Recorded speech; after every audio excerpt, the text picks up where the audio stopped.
Okay, so welcome to the Customer Experience Lab overview, and we're going to do a couple of things here. The first thing that we're going to do is take a look at the four steps of uh, business growth.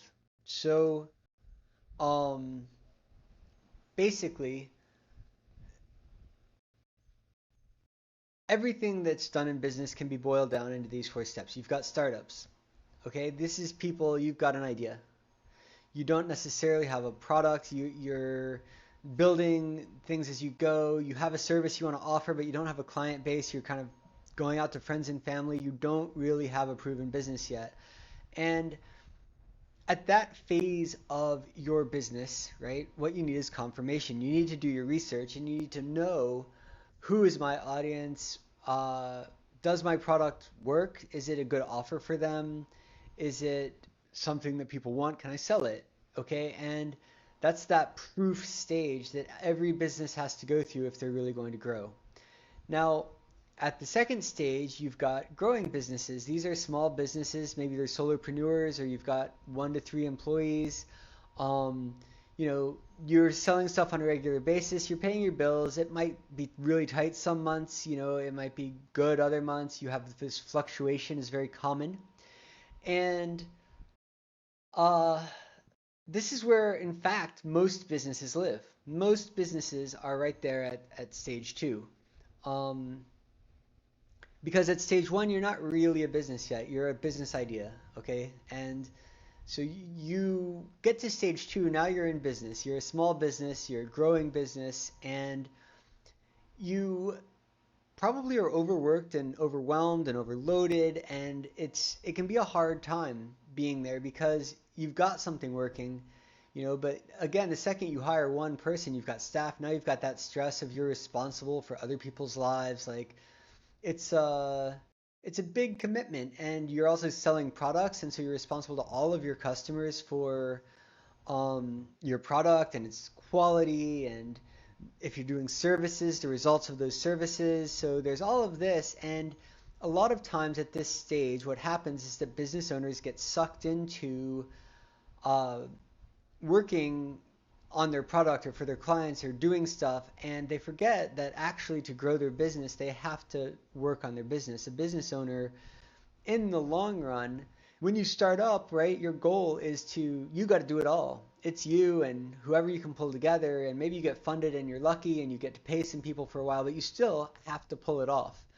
um and so the way to move from that phase up into a stable and expanding business is to create marketing and business processes. And it sounds boring, right? But your end goal, is probably to one day retire. And do you really want your business to have to close when you retire? Or maybe you want to sell your business. And if you're going to sell your business, that means you have to pull yourself out of it. And so one of the key things of building a business in early stage is that you have to document everything. You have to create operating procedures. You have to do boring corporate BS that nobody wants to do, because those are the things that will help you grow over time. Is being able to bring on new employees and say, here's how we do it. Here's the manual. I'm not going to spend the next year mentoring you. You're actually going to be able to learn because we have processes that are proven to work for our client base, okay? And also for marketing, obviously, you have to have those same processes that work for your potential client base to turn them into clients.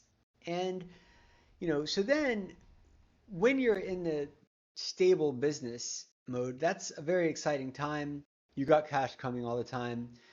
You're able to experiment wildly and try new ideas and push for growth, and you can pay for ads, and it feels free flowing and it's great. And really, the thing that moves you from there up into being a mature business is that you automate everything, and you document everything. And by the time you're a mature business, as the owner, your vital input should be entirely based on the insight and education that you've acquired getting your business there. It shouldn't be that you actually have to do anything on a day-to-day basis. to keep the business running, right?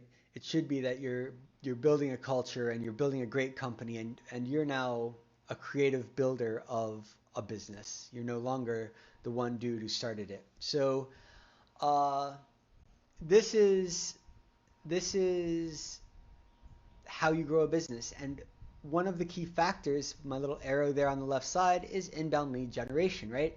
To move through these stages, what do you need? You need sales. Where do sales come from? They come from leads. So what do you have to do? You have to generate leads and you have to generate sales. And the better you do that, the faster you're going to move through these stages. Now, there are more sides to it than that.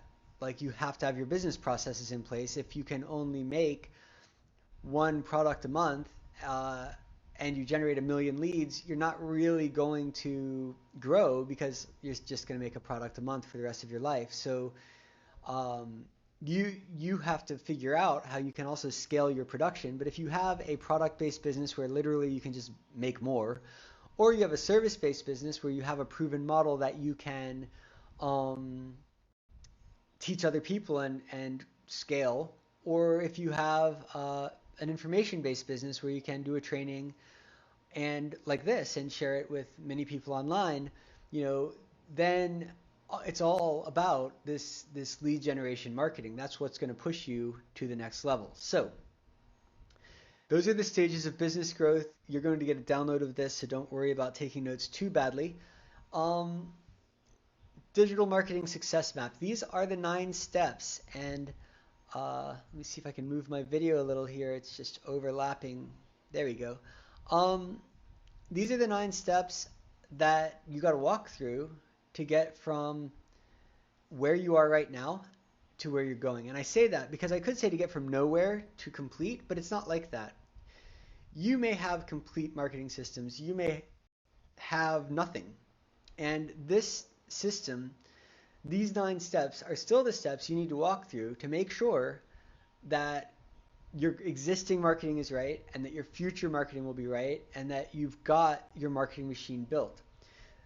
This comes from 20 years of building marketing systems for clients in a ton of different niches, and this is just how it's done. So, what do we have? You have to define your market, okay? Who are you selling to? You have to define your offer. What are you going to give them? And this is not your product, but this is how you frame your product. This is why your product is critical to your market. You have to map the customer experience, okay? Who is the person? Where do they come from? Where are they going? How does your product fit into that map? And how can you show up on that map in many points so that as they are journeying through life, they are exposed to you, desire builds, they decide to become a customer, okay? You've got to have good copy. Sales is all about copy, whether it's verbal copy and you do videos or you do TV commercials, whether it's visual copy and it's about really pretty images that you post on Instagram, whether it's about uh, the traditional meaning of copy, which is written copy and it's words, and the internet is still largely words. Pictures can sell, but words sell more. Words that are sent in emails, words that are written on Facebook posts, words that are on your website. Building this copy platform is critical, and you can't just write stuff. What you have to do is you have to write to the market that you have proven to be your market with the offer that you know is the right offer and on the map that touches the points. Like, so there's no reason writing copy for Facebook if your audience isn't on Facebook, right? Maybe you need to write long form blog posts and post them on LinkedIn. The copy has to, you can't write this copy until you've done these first 3 steps. This is a linear process. You need to do it all. A lot of people do this. They skip the first 3, okay? They write some copy, they build a landing page, and they advertise it. And it doesn't work. You know why? Because they didn't do their homework. They didn't actually think clearly about what they were building. They were just like, I gotta get this out there. And so they threw up a landing page and put some ads out and nobody signed up. Why not? Because you didn't do your homework. You've got to know your market, know your offer. You got to map the customer experience. They're critical steps. And so many small businesses miss them because, you know what? Sometimes it's hard to do homework like this. It's hard to take the time to do research that's boring and doesn't turn into a sale. Like, if you put an ad out, maybe one person will buy, but like if you do market research all day, nobody's ever that doesn't actually lead to a direct impact, and so people skip it. But the thing is that if you do the market research first, when you put your ad out, you're 99 million times more likely to succeed. You're so much more likely to succeed because you've done your homework. And so you don't want to skip these first three steps, okay? And we'll talk in a little while about how to make them not that bad, how to make them not so hard. Um, right. Now, the top one here, the iteration, is the most critical success to actually growing, okay?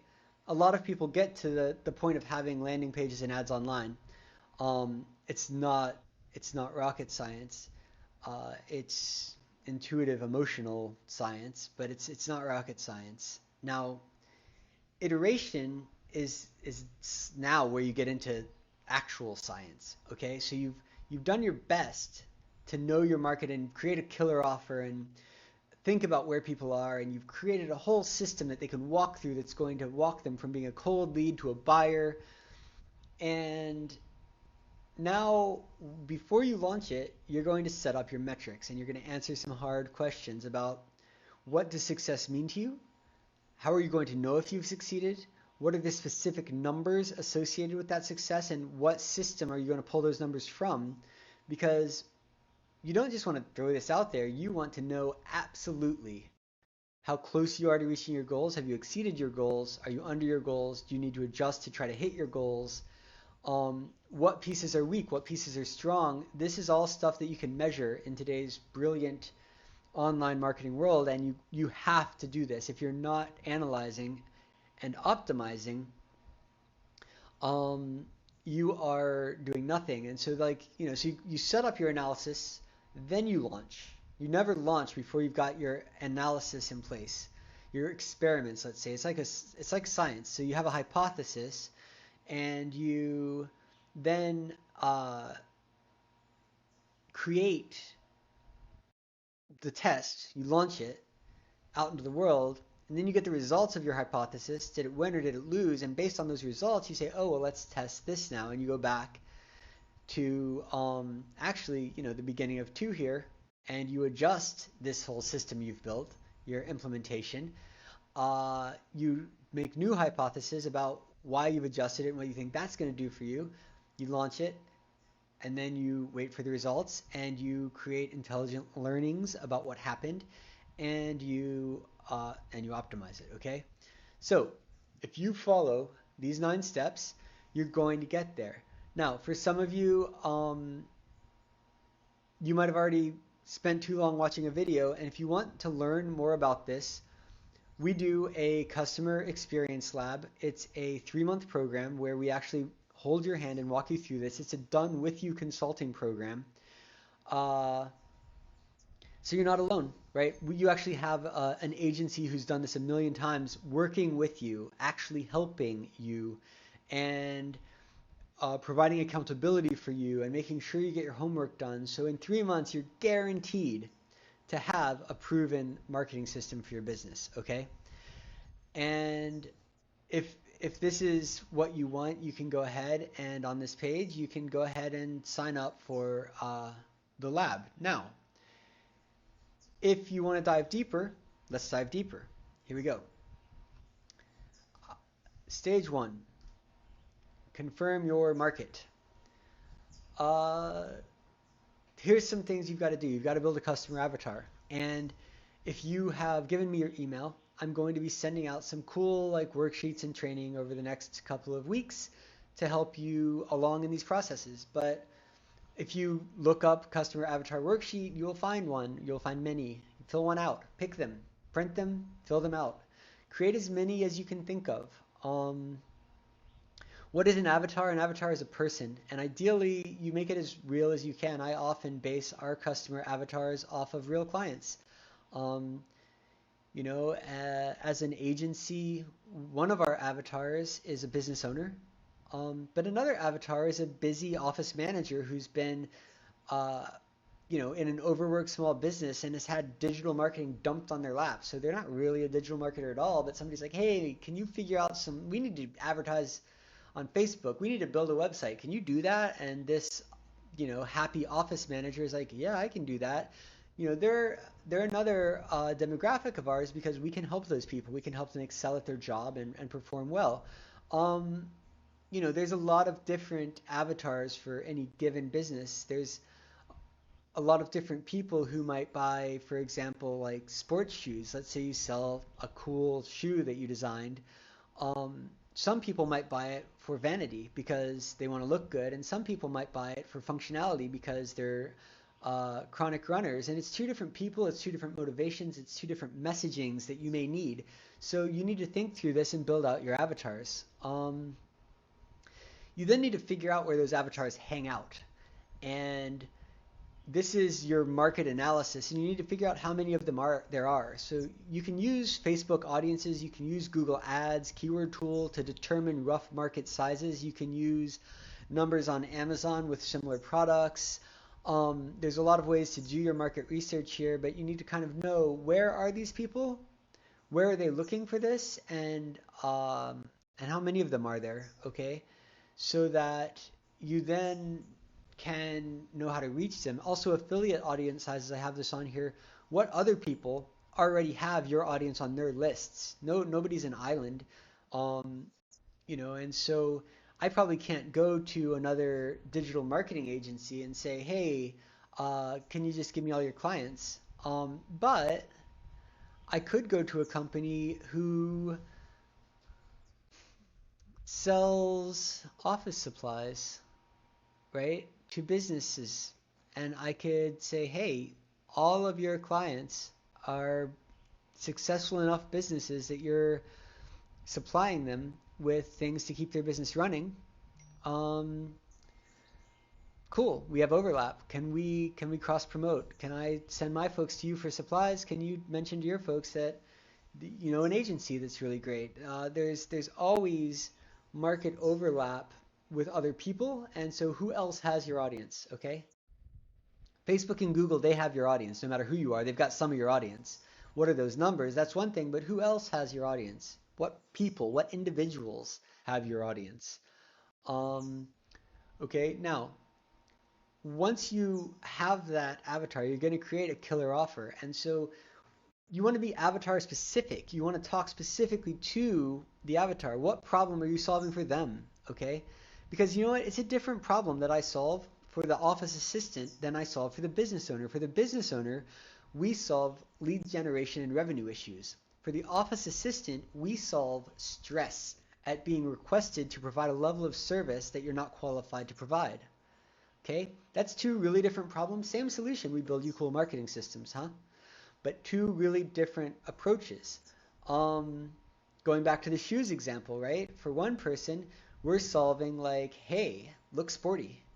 And for another person, we're solving, hey, save yourself from knee surgery later in life, right? Um, so, so you've got to identify what are these problems, and what's the biggest one? What's the most universal problem that you are solving for the biggest avatar, the biggest number of people? Because ultimately, we're going to build one marketing system. Over time, as you grow, how do you scale from like stage 3 to stage 4? On that marketing pyramid I showed you, I mean, that's actually that you roll out hundreds or thousands of potential marketing systems for very specific avatars. But when you're going from stage 2 to 3, which again is where the majority of you probably live, or where you're excelling through stage 3, um,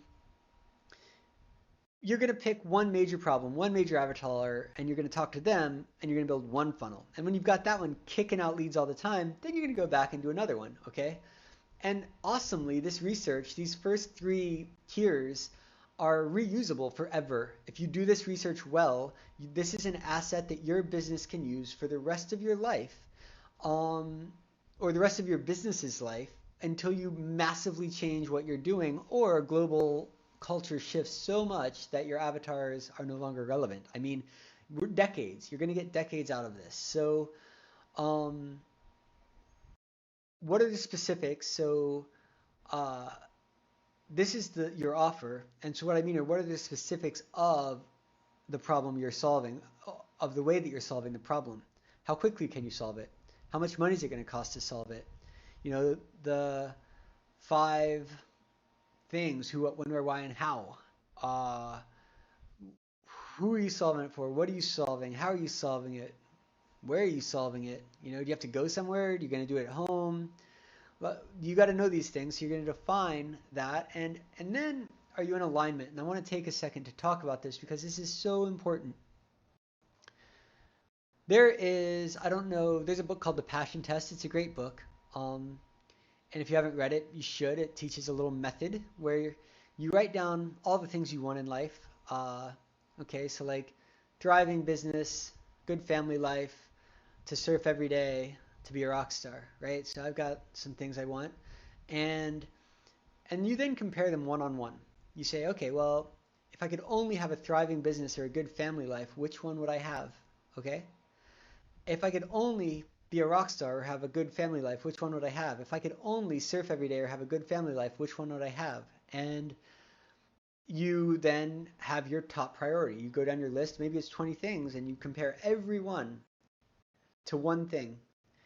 And then that's okay. Now you've got your winner, and uh, then you take that and you compare everything else to that thing and make sure you're a winner, and you go down the list and you filter things up in this way.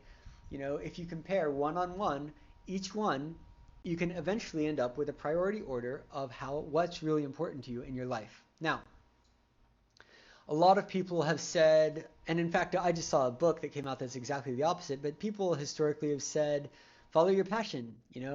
I just saw a book hit the market and it was basically like follow the money, screw your passion. And I think it's what's true is somewhere in between that. Okay? Uh, my passion is music.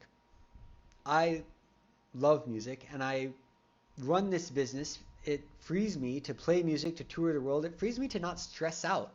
It frees me to love music without having to put all the pressure of my mortgage and my car payments and my kids' school and like whatever on the music. Okay, so I can have fun with music because it's my passion.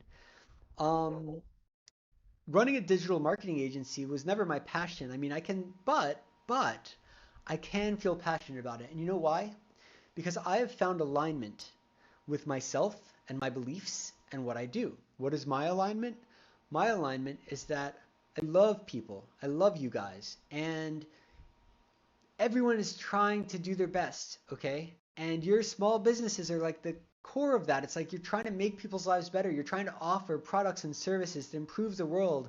You're trying to make a difference and you're trying to feed yourself and your family doing it. And man, there's nothing I love more than helping people feed their families. Seriously, that resonates. Does like getting like really good metrics on a Facebook ad resonate with me? No, it does not.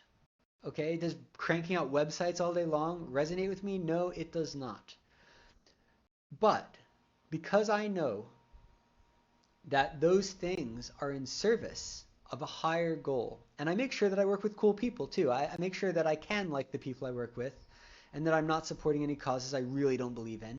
Um, you know, and because I'm there, I can put my life into this and believe in it. Now, you need that level of alignment with your business. So maybe your passion is like stamp collecting, but you're never going to make it as a professional stamp collector. That's okay, right? Can you find your passion in your business? Now, you can obviously start businesses based on passion. I mean, I'm sure that there's like a stamp trading business that exists in the world.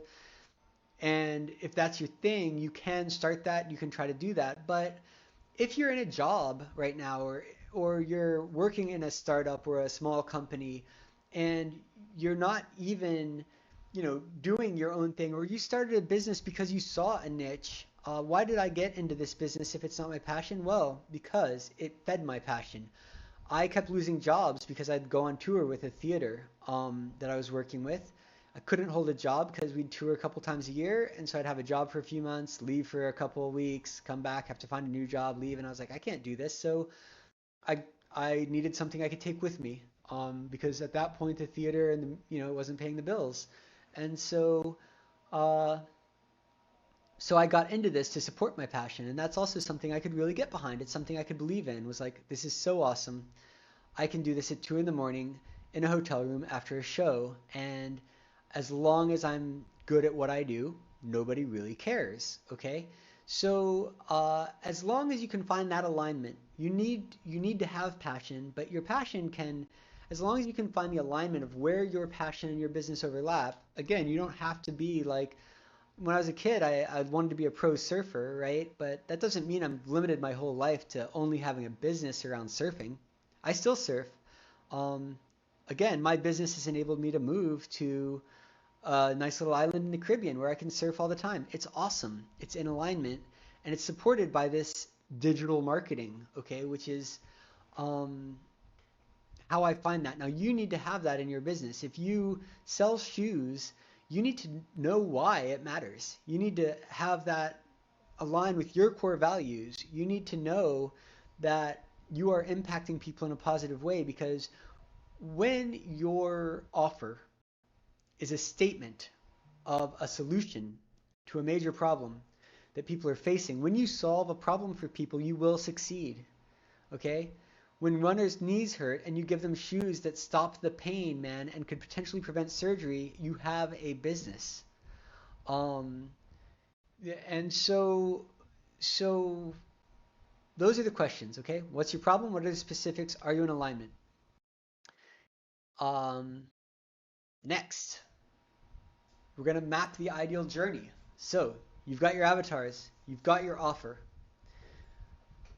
Uh, Now here's the deal. People like go through life and they have these moments. They're like, man, my knees hurt. What can I do? And they Google knee pain, right? They don't look up shoes, maybe. They look up knee pain, or maybe they connect it and their shoes have run, or they're wearing out on the bottom and they're looking up running shoes. And maybe they're walking down a street and they look in the window of a shoe store. Let's get real. Journeys are not all online, okay? So that's one thing to understand when we're talking about a customer journey. Digital is huge. People are stuck to their devices.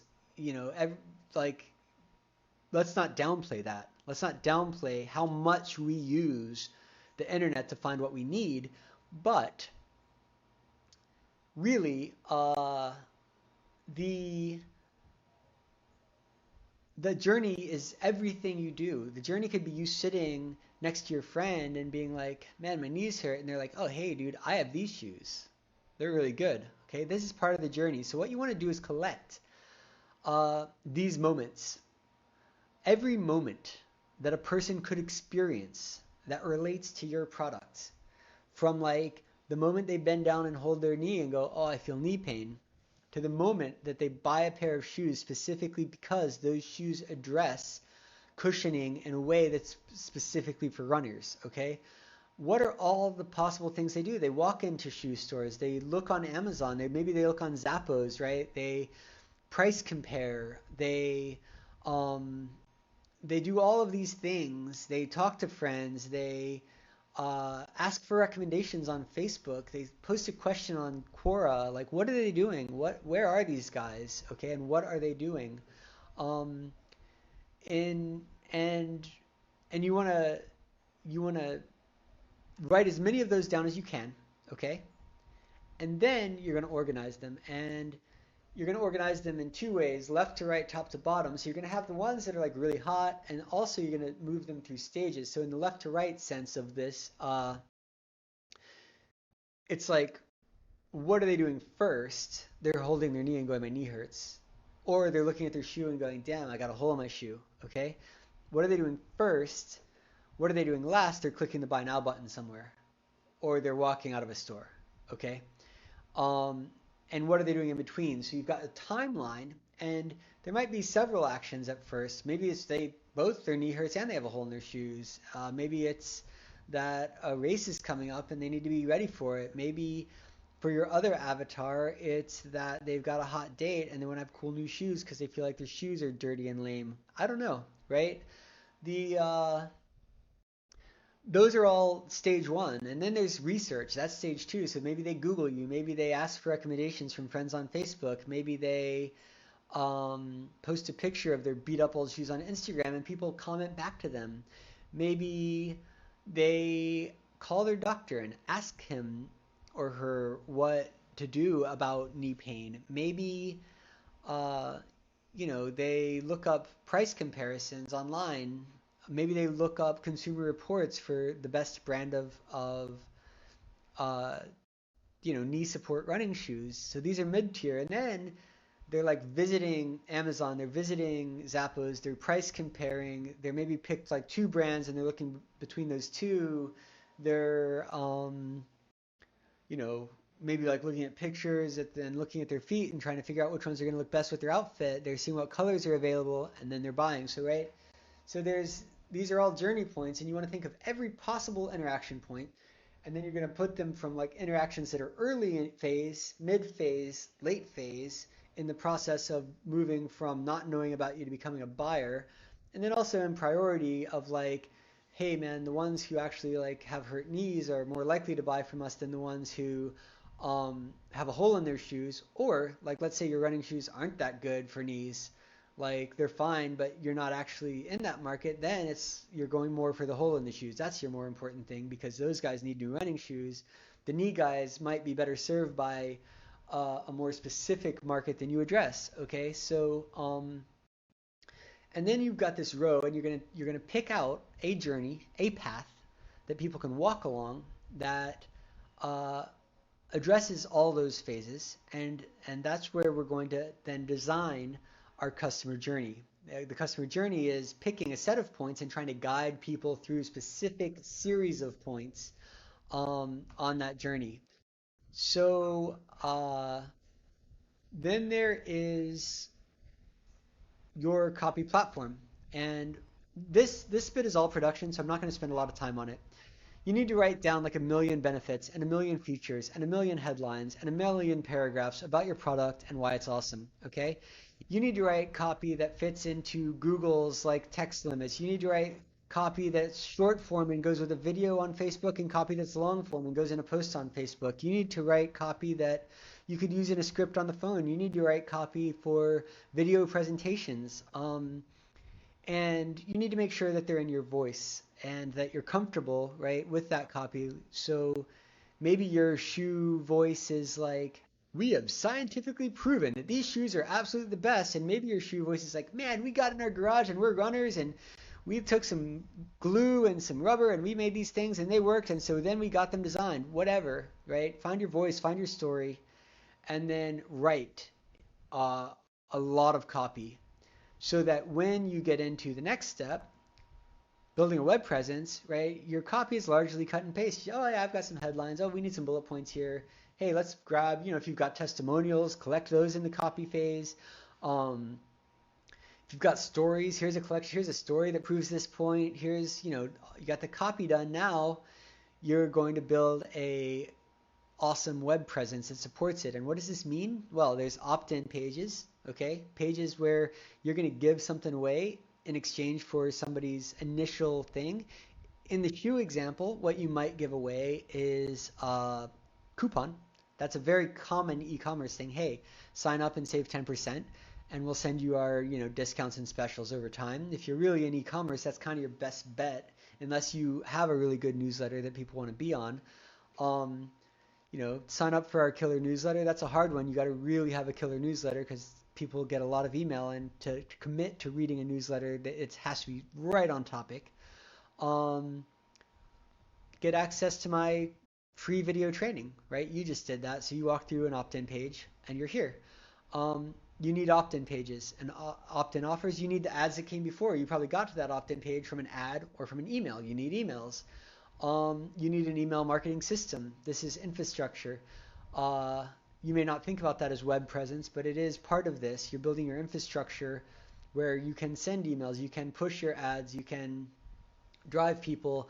Now they downloaded your thing, now you're watching this video, what comes next? Hey, after this video, where am I going to send you? Well, I could send you straight to a sales page, and for some of you that might be enough, but others of you might need further validation and proof. So Maybe I want to send you some, my top 10 blog posts, or maybe I want to send you to another free resource I've put together. Uh, maybe I'm gonna give you a customer avatar worksheet. I'm just saying. Well, what are all the things that you're going to give people to walk them through your customer journey? What are all the support? Do you need a blog to do that? Do you need download pages for different resources? Do you need a before and after comparison page that shows you versus other brands? Based on that journey, like let's define all the assets and let's build them. And don't do it yourself. If you're just steal from people. Make everything original. Never steal, really steal. Never steal, but borrow heavily. One of my favorite things to do for long form sales letters, which are really hard to write, um, and typically cost like 10 grand if you hire a good copywriter, or 20 or 50, depending on the copywriter, uh, is to go find a sales letter you know is performing really well and just steal it. Find it in a different industry. That way you know you won't really steal it. Okay? And don't steal the words, steal the format. Okay, they started with a sentence about how cool their thing is, and then they put 3 feature bullet points, and then they told a story. Just take something that works and model it. There's a million different formulas. Pick some, model them. Um, and and don't be afraid. If you're stuck on how your comparison chart should look, like just look up comparison charts for shoes and see how other people do it and borrow heavily, right? Don't flat out steal, but borrow heavily. We're talking about stealing ideas, I guess, right? You're not going to steal content. You're not actually going to plagiarize. But what you're going to do is you're going to look at what works. There's no reason, when people say, oh, hey, I want to try this thing on my e-commerce store, right? What's the best practice? Do you know what I don't do? I don't theorize. I just go to like Amazon and I look and I'm like, well, they do this. And you know what? I promise that they've put more than $10 into split testing, right? I promise that they have some idea that what they're doing is good. And if you want some comparison, hey, go over to like, Zappos too. Look at, do they? Oh man, gosh, it's really similar to Amazon, isn't it? There are best practices. There's some things that don't matter. Do I put the images on the left? Do I put them below? I just had a client, we went through this. Where do I put my images? Where do they go? Who cares? Doesn't matter. Some people put them on the left, some people put them below. That's not what makes people buy. We know that because different people do it differently, whereas other things, every shopping cart that's successful, if you look up the top 10 e-commerce stores online, just look at them and find out what they all do and model your cart on that, right? If you want a good sales letter, go find something that you bought because you read a sales letter online and go read that sales letter and model it. You know, you're not taking copy, you're not stealing people's ideas, but you can definitely steal infrastructure, how it's done, right? And and that's totally cool. So save yourself some time, right? And then there's security, privacy, GDPR. These things suck, but you do need to think about them. Do you have a privacy policy? Does it address everything it needs to? Are you in the EU? A lot of small businesses don't have lawyers, and I've got some tricks up my sleeve that I will share with you about that specifically. Um, but yeah, that's a part of it that I have to mention. So um, now you're going to put together your ads. Okay, again, you're going to go back to your copy platform. You're just going to mostly take it. Maybe you're going to record some videos based on that copy. Maybe you're going to write some ads based on that copy. Maybe you're going to find some pictures that are in alignment with that copy. And you are going to build killer ads and you're going to put them out on all the big platforms. And, you're going to put them out on all the big platforms where your audience hangs out. Okay, so if you know for a fact that you're selling like, sparkly hair bows, man, you're not going to sell those on LinkedIn, right? You're totally going to sell them on Instagram because people are going to see them and be like, damn, that's so cool looking. I want that, right? You might be able to do it on Facebook pretty good too. You may or may not be able to do Google. Should you try? Sure. Yeah, try small. Try just advertising on the term sparkly hair bows. Maybe it gets like 2 searches a month. It's still your audience, and then you can try to expand over time. Um, and these also have to go on budget and on reach. YouTube is a harder thing. Do you have the production capacity to do video? Does a video about your sparkly hair thing make enough sense? And it totally can. It totally can. But you need to weigh your budget versus, where you're going to start and pick the ones that are most targeted. If you're doing B2B, go LinkedIn, go LinkedIn and Facebook and maybe Google. If you're doing product sales, go Google and Facebook and Instagram if it's a pretty product. If it's not a pretty product, go Google and Facebook. If you've got great video presence, go YouTube for sure. Um, and not only are you going to test your ads and your messaging, you're also have the ability to test audiences on things like Facebook and Instagram and YouTube actually, and Google more and more.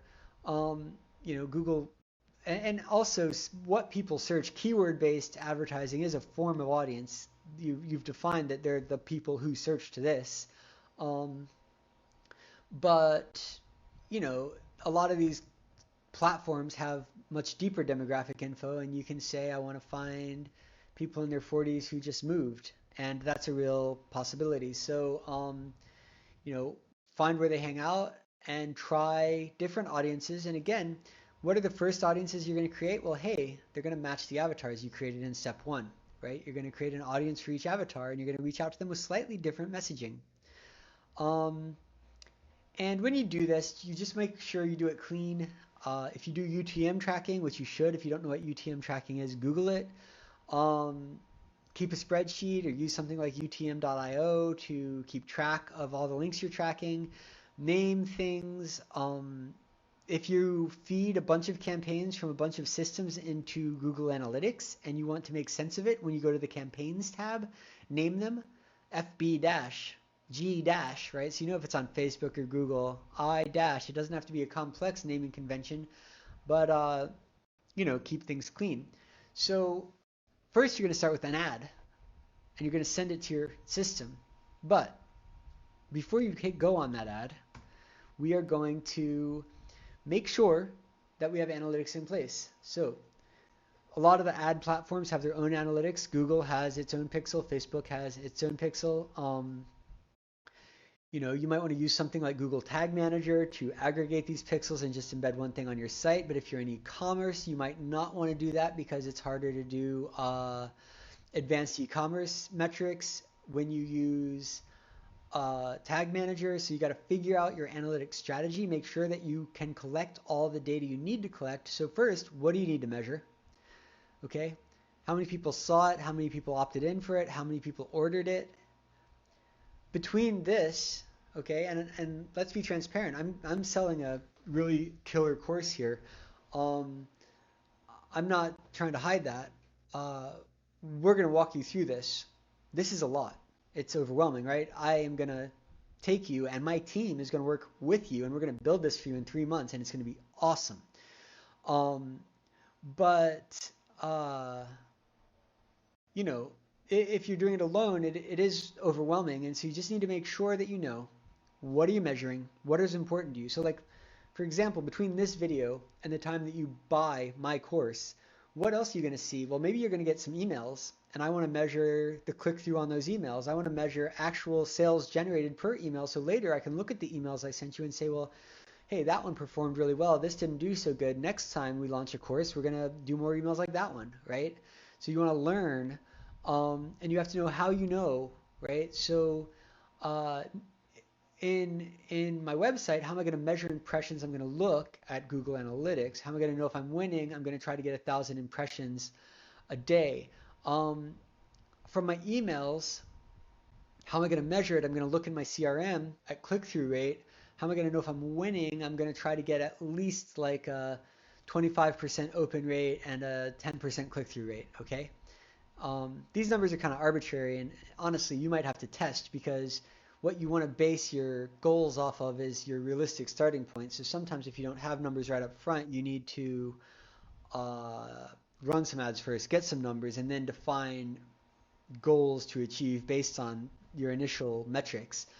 And how do I know if I'm winning? Well, if 25% of people open my email and 10% of those click through, I feel like, okay, I'm doing good. Otherwise, I need to go back and try to rewrite that email.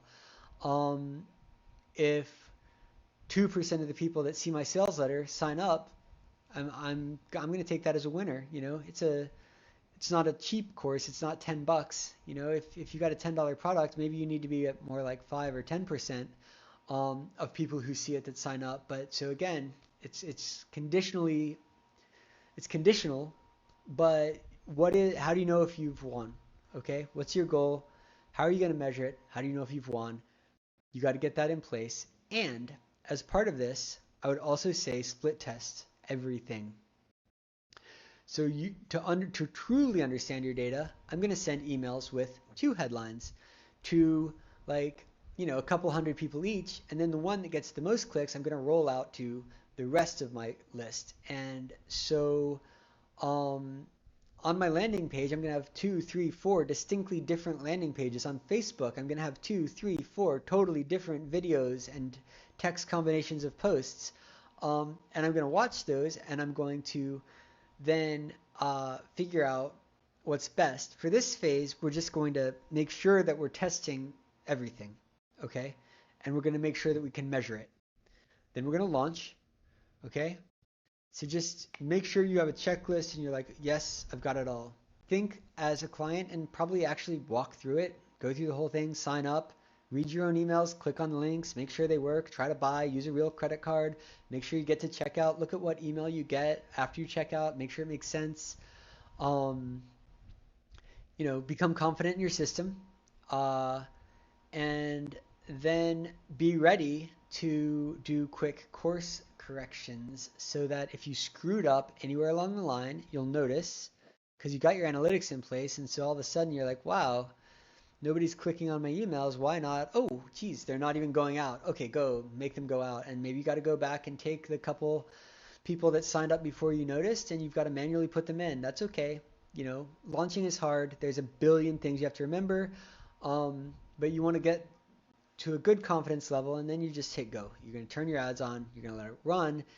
And now we get to what is possibly the most important part of this whole process, which is we actually have something we call the spiral method, uh, which I will possibly share in a different presentation. But the idea is that you're growing, not going in a circle, but every time you go in the circle, you grow a little bit more. And that circle is like this. You get an idea that you think is going to make your business grow. You set up a split test so you can scientifically verify it. You run the experiment and you get real data back and you learn from that data. So what did you learn? It's the biggest, most important thing. In the analytics step, we had how are we going to measure it, right? How are we going to know? But now it's another question. Okay, now we measured it, we know. What did we learn? What did it mean? Maybe we tested different headlines against each other. We said like, hey, save your knees with shoes, or hey, these are the most affordable running shoes on the market, and you actually realize that the most affordable running shoes killed. Hey, these are the best shoes for your knees, and you're like, okay, well, actually, maybe that's our angle. Maybe that's the angle we lead with, and we mention knees as a secondary thing so that those audiences, those people also can come on board, right?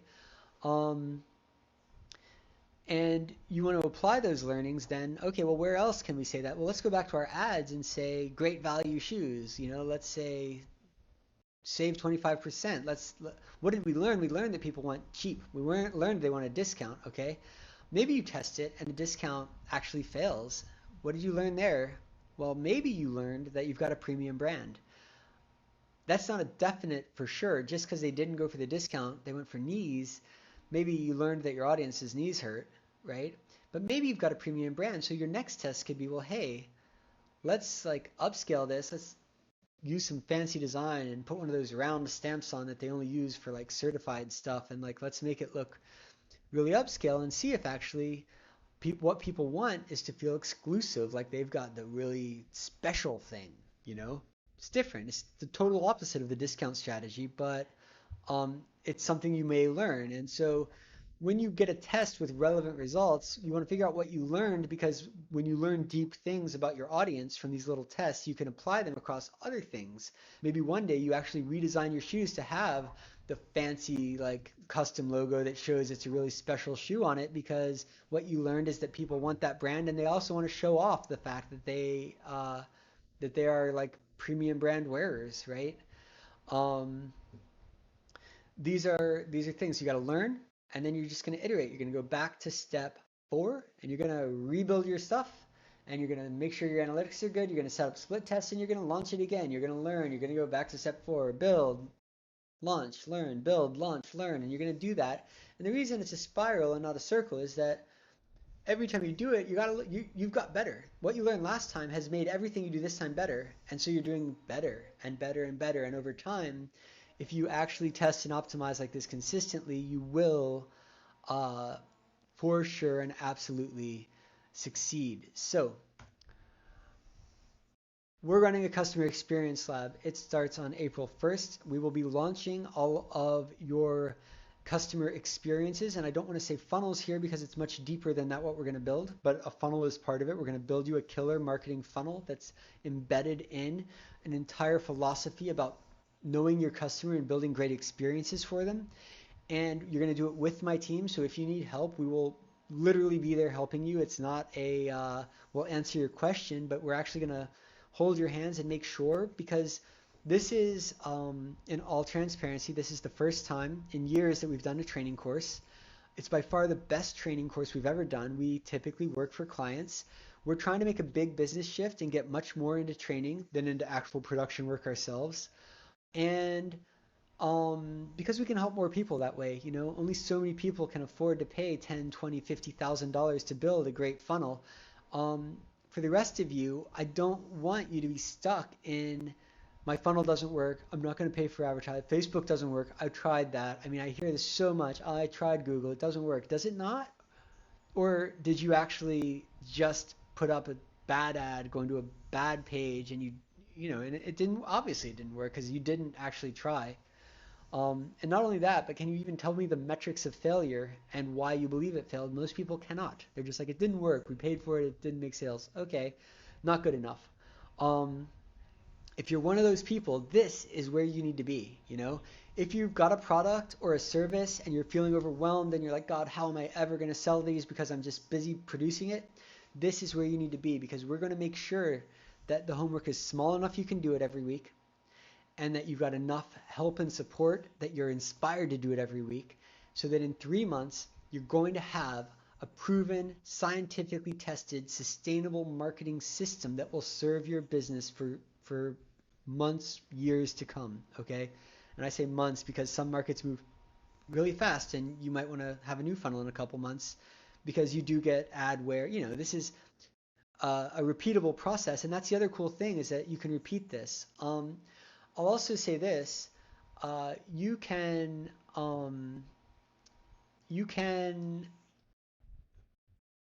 take this and you can license it. Our license is per company or per project, not per user. So if you want to bring your whole company to this course, in month 1, you might want to bring your CEO in to do this high level planning and visioning. And then months 2 and 3, you might actually want to have your production team, or if you've got like somebody who's good at websites and somebody who's good at ads, you might want to split up who comes to what sessions, and you can build your company, right? Our goal is to build your company in a way that you can do this again and succeed again and do it again and succeed again. We're going to give you a skill set that will last you a lifetime. Now, going back to our original pyramid, we're really of best service to people who are at tier 2 or 3 in terms of pushing you up to the next tier. If you're really a startup, this may not be for you. Now, if you're a startup consultant and you want to build funnels for people, this is going to be an amazing experience for you. You're going to learn so much about how you can serve other people. But otherwise, if you're just trying to get your first sales in and you're not really sure your market's good and you're still trying to verify, I would say maybe this isn't the time for you, but I'm happy to talk to you. So if you go ahead and go to pirateandfox.com/CEL Customer Experience Lab, you will see a bunch of buttons on that page that say get started. When you click them, it'll actually book a 15-minute meeting with me. And if you do your homework, okay?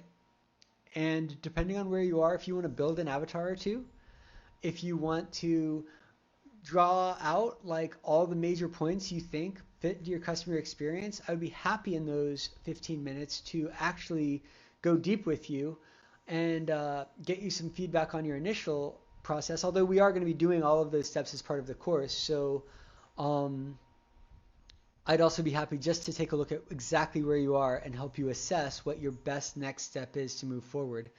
Um, we love to work with people who are passionate about what they do, um, but we also would be happy to help you if you are stressed out and feeling like your business is too hard and you're never going to get it. You know, we can help take that pressure off of you and move things along. So again, pirateandfox.com/CEL. There should be a link right below this video if you're watching it on our website or on YouTube. And it would be great to talk to you and just get to know you a little bit better. I always like to learn, you know, what people are doing in business and what their aspirations are. So I'm happy to talk to you in any case. And hopefully we will see you for the lab that we're starting up on April 1st. All right.